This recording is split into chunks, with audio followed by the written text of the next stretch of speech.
Just a few days ago, I was looking at some statistics that show that 80% of businesses fail within the first 18 months. So congrats, you've made it past the 18-month mark. Jesus.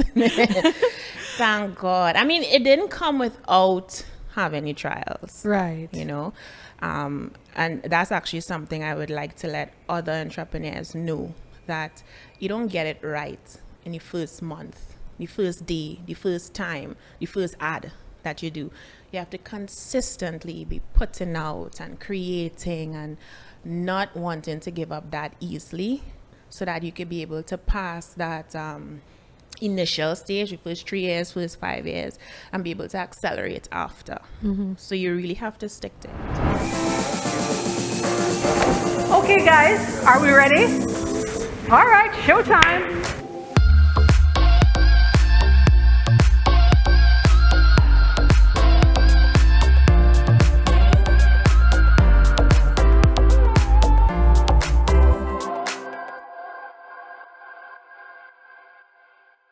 Welcome to another episode of Urpreneur.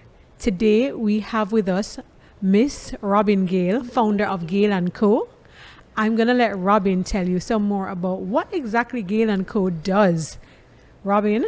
Thank you so much, Karianne and Unitrust, for giving entrepreneurs like myself the opportunity to just come and talk and share on the highs and lows of, being self-employed and so on. And I just really, really appreciate what you guys are doing, because it also offers opportunity for other entrepreneurs to be inspired. I like that word. Yes. Entrepreneurs. Yes. Okay, I'm going to hang on to that one. So in terms of Gale Co, it is a professional brand for working women to have pieces like their document totes, their carriers, their key holders that will let them be more productive and more organized and look more professional to their day-to-day activities in their different careers. So basically, it has been thriving since 2017. So this December, I think December 22nd, would make it 3 years. Yeah, 3 years this year.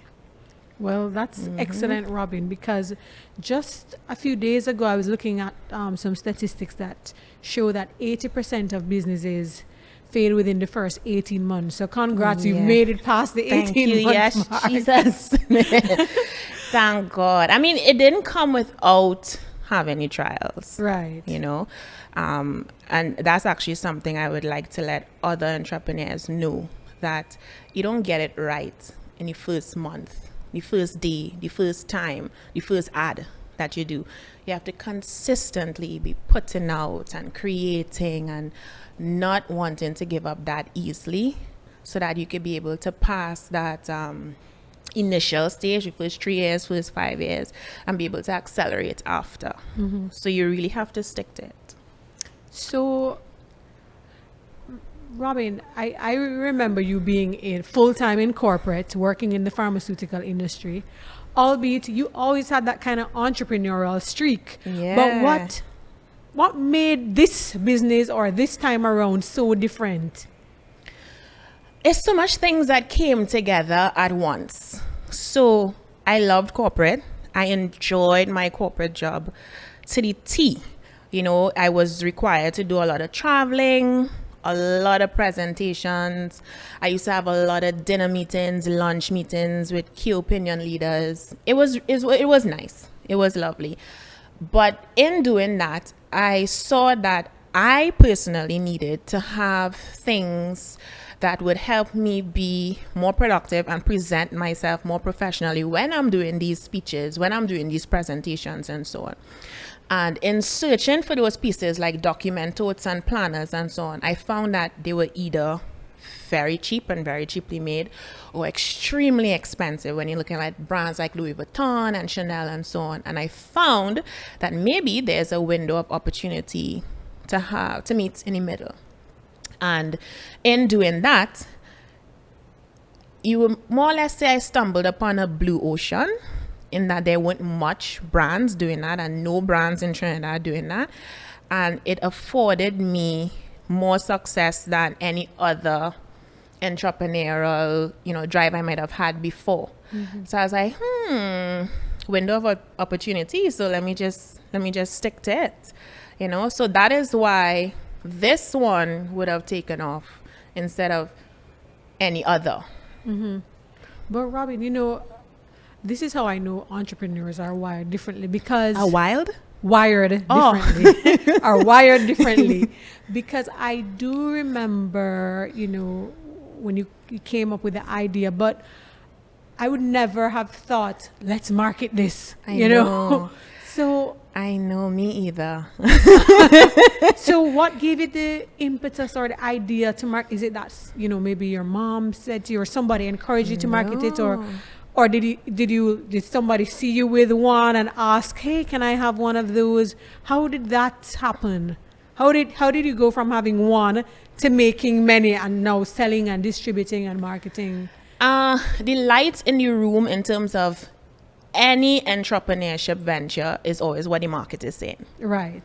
And the market was seeing me with my pieces and the women were going crazy. And I was like, what?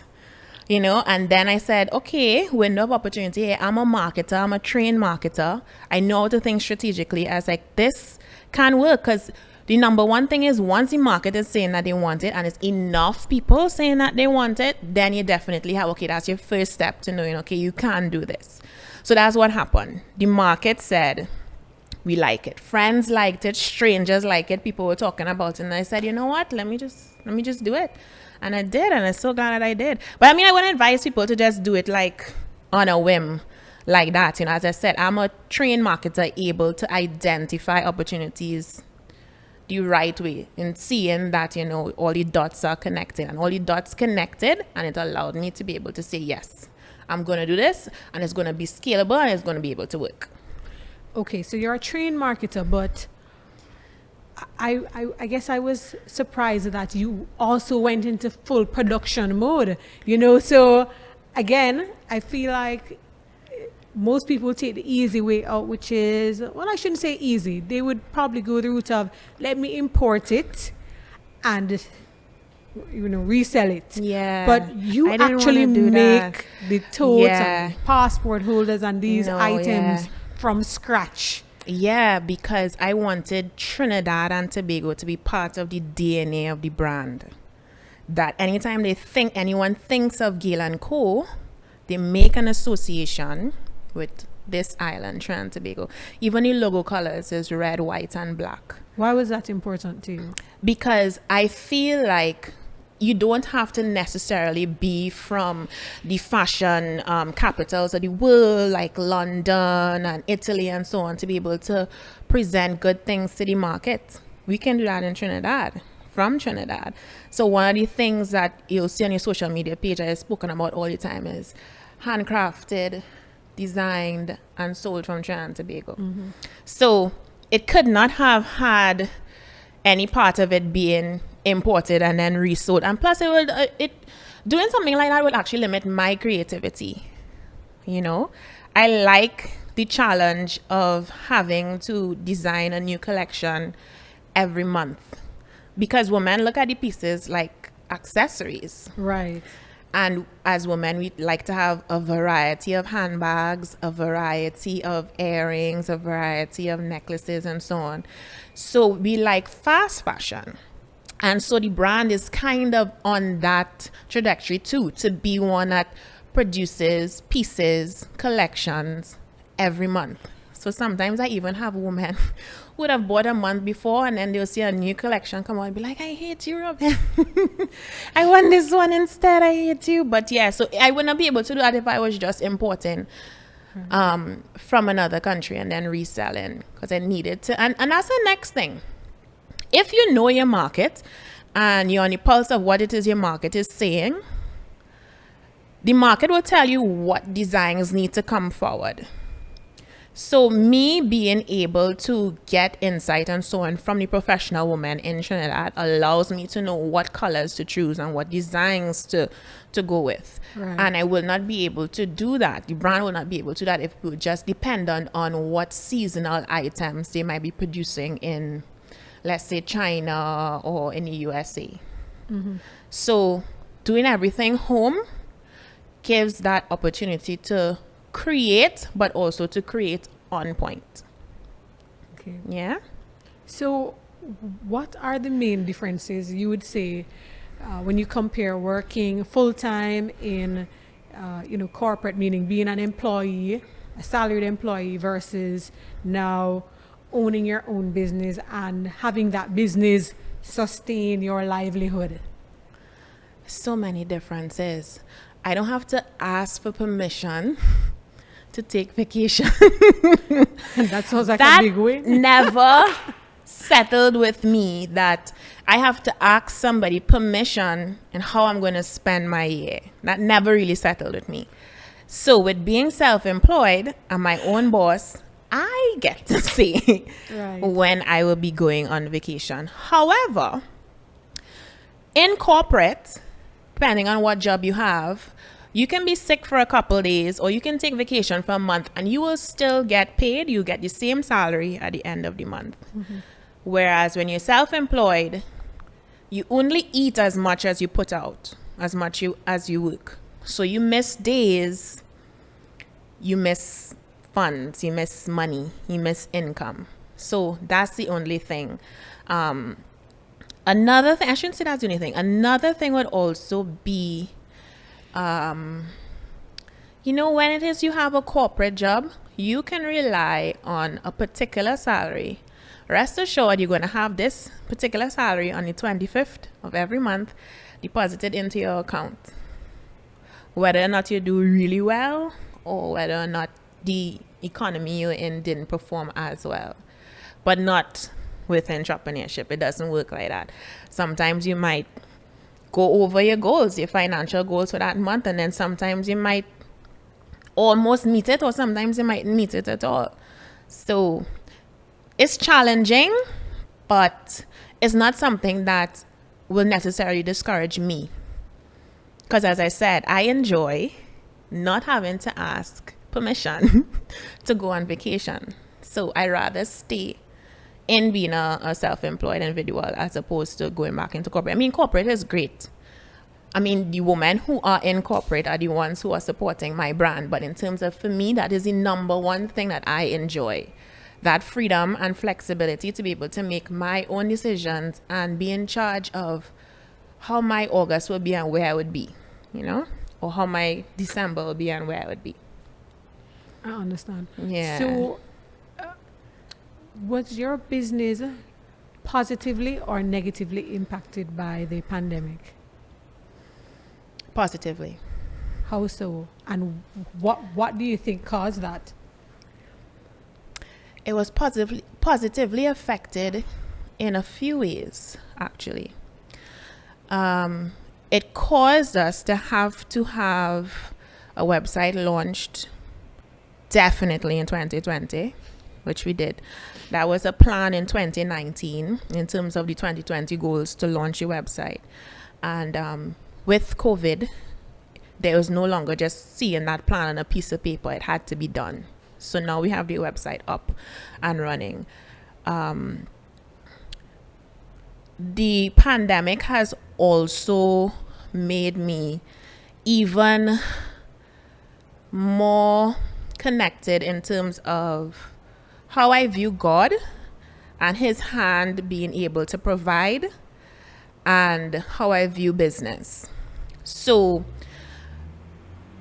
sometimes when you have a little fire under you, sometimes you just need a little fire under you to be able to push forward and to do more and extend your faith and so on. So this year, 2020, has not been all bad. Yes, it is. There was a pandemic, but it caused me to be able to look at life and look at business differently and to trust Almighty God no matter what, and not to fall up and not to be shallow and not to be materialistic in thinking, but just to be grateful for the little things, the big things. And I think that also brought more depth to the brand and what the brand would stand for.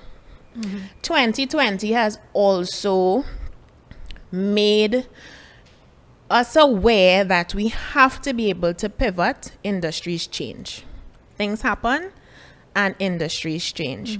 So I like to draw on the example of World War II, right? So in the US, in terms of fashion, in World War II, there was rations, there were a lot of rations in terms of clothing and materials, because a lot of the silks had to be used in terms of making like the parachutes for the soldiers and so on, right? So women couldn't wear the big gowns that they would have been accustomed to wearing and so on, and they had to really do what they needed to do for the war effort. So they would wear very utilitarian clothes and nothing really fancy. There were even limitations on how long your skirt could be, how deep the pockets could be. So fashion was really restricted. And then after the war, American women wanted to feel glamorous and to dress up and so on. So as this designer, Christian Dior, he recognized the pivoting opportunity. Now women want to feel glamorous. They have a desire to want to wear these big gowns and these big full skirts and these type of things. He saw that, ran with what the market wanted, produced it, and became one of the most successful designers in the world, right? Same thing with COVID and living as an entrepreneur in 2020. Look at what's happening in terms of the changes, in terms of what your markets might be saying that they want, or what they might be saying that they need, or the changes, because as I said, industries change, and be able to dance on that, right? So before, our marketing message and communication was all about fashion. These are fashionable pieces for women. Women don't want to hear about that now, right? At least in the height of COVID, they want to hear about that. Yes. So the conversation turned to functionality and how this can make you better, more productive, how the wallets can help you save. So the conversations change, and in changing that conversation to be on beat with what women was saying, the brand was still able to thrive. So pivoting was taught to me because of that little virus called coronavirus. Yeah. So that's the three things I would say that definitely, major things, changes that would have happened because of the pandemic. It wasn't all bad. So It wasn't all bad. I'm curious, Robyn. So you identified an opportunity. Right. It's something that you realized you were passionate about. You started the business, and I guess because you were passionate and you realized that if you put sufficient effort behind it, it would be profitable. Would you recommend... Not without risk, huh? That's exactly where I'm going. I was going to Yeah. ask if you would advise somebody to leave their 9 to 5 to pursue something that they're passionate about, or what. How would somebody know if it's the right time to step out? If you're making 3 times your salary, it's supposed to be the right answer, right? Okay. That's supposed to be the right answer. Or maybe twice your salary. That's supposed to be the right answer. I would say, don't do anything rashly. Make sure you have demand for your product or service. Make sure you have built up your clientele. Make sure you've built up your brand name as well. Make sure there's a lot of awareness around your brand and so on. And also make sure that you have some kind of cushion in the bank in case that things does not go as well or move as fast as you need to. But if it is you have a 9 to 5, there's nothing wrong with working a 9 to 5 and also pushing your business as well for a few years. I mean, you're getting less sleep, but who needs sleep, right? So you can push, you can do both until you really realize that, okay, it looks like consistently each month I'm probably making double, or there is a consistency here in terms of what the monthly income is that is also growing. So that's the advice I would say. I'd never say for anybody to move rashly. And that is actually something that you see people, young people doing a lot. They have an idea and they immediately think, I'm going to do it because it is going to succeed. There's a chance it's not going to. So that was going to be my next Yeah. question. How do you know, let's say when the business is going through a rough patch, how do you know if to stick it out or go and find a 9-to-5 again? So you said, some months were above your expectations, some were below. So even when you think about yourself, what made you say, you know what, I'm sticking this through. I'm not going to go back and, find a job and be an employee. I pray a lot. And when I can't pray, my mom is praying, my friends are praying, Carrie-Ann is praying, everybody's praying, and your prayers get answered, But if you are not somebody who can take risks and can tolerate risks, then it's not for you. If you are not somebody who can tolerate sacrifice, cannot tolerate having to make sacrifices, and you are not someone who deals with disappointment well, then you're not mature enough to go into that field. Because I always say, if you think being an entrepreneur requires you to work very hard, take your perception of what very hard is and multiply it by 100,000,000 gazillion. Yes. Yes, in starting off, yes, unless of course you have one of those angel investors, or you come from a family that give you a couple $1,000,000, and whether or not you fall flat on your face is going to work out, you're going to have to work extremely, extremely hard. And that's just the reality of it. So there's no opportunity for you to make any rash decisions. You really have to think it through and say, yes, this is something that I'm going to stick to, because not all the days are going to be good days. Definitely all the days are not going to be good days. All the days are not going to be successful days. And if it is, all entrepreneurs can accept that from the beginning, then you'll probably have more people seeing it through. Instead of giving up at 6 months or at 18 months.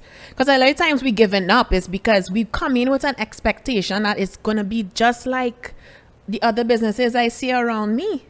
And that's not the case. You have to push and push and push and let Trinidad know, let the world know that I'm here to stay. I'm going to continue doing it. I'm going to continue doing it. I'm not going to continue doing it. The rewards might not be immediate, but it's going to come once you continue to push. Wow. Yeah. And that's where I am right now, telling myself, stay, Robyn. Stay. Because I could go back out. Like, I'm qualified. I have these bag of degrees, but stay in. Because I believe that there are more like me out there. And I believe I read somewhere that entrepreneurship really does help stimulate an economy. More and more entrepreneurs come out doing it fearlessly and sticking to it, the better a society we will have. Of course, because you have gone from doing it on your own to now you have employees. Mm-hmm. So you're creating employment and you're creating goods and services. Yeah, so and you're also, as you said, pushing the Trinidad and Tobago brand along with Gale Co out there into the region. I wish I had a little flag. I dare say into the wider world. So yeah, that's really good, Robyn. Yeah, and another thing about entrepreneurship that excites me is the opportunity to be able to support your own. So a lot of our raw materials, not all, but a lot of our raw materials come from Trinidad. So being able to consistently go into a supplier's store and buy this amount of this or this amount of that, and just knowing that in some way you are adding to helping their employees get a salary at the end of the day and so on, that is also very comforting and encouraging. And exciting too, because my mom was like, because I grew up in a family with just entrepreneurs and business owners, and she was like, remember the number one thing I told you, make sure the boss knows you. The owner of the business knows you. And that helped during the pandemic, because when it is I needed to get stuff and everybody was closing down and so on, and you couldn't really access the stuff, but you're still getting orders and stuff coming in. It's good when you're able to call the owner, and be able to say, well, I was wondering if it is you could, Right. So yeah, relationships are really, really, really important, especially when you're small and coming up. It's really important. That's true. Mm-hmm. So, Robyn, where do you see the business in 5 years' time? 5 years, brick and mortars all over the Caribbean. But no. That was, if you asked me that question last year, that's the answer you would have gotten. Now, as I said, because industries change, coronavirus has changed everything, brick and mortar and actual retail stores are becoming a thing of the past. So, in 5 years' time, I would say that I would like to see the brand more known in different countries far across the world, and having an employee base of maybe 100 or so. Yeah, I'm big on that. I am big on having the opportunity to be able to help people provide. That's Yeah. excellent. So pray for me. Wow, I feel inspired and scared too. They working 100 million times more. Like I didn't think it was. I didn't Well, think and so corporate can either. be very demanding. So to hear you say that, well, Yeah. but the rewards seem to, I didn't think so either, but I felt like the truth needed to be told. yeah. So with that camera, right? So interrupts there. You all zoom in. Listen to me. You think you're gonna be working hard? Multiply hard by 100 million, thousand, zillion. Quadrillion. I'm not lying. I'm laughing now, but it's real. All right, one last question before we wrap up. Tell us something about Robyn that we wouldn't know.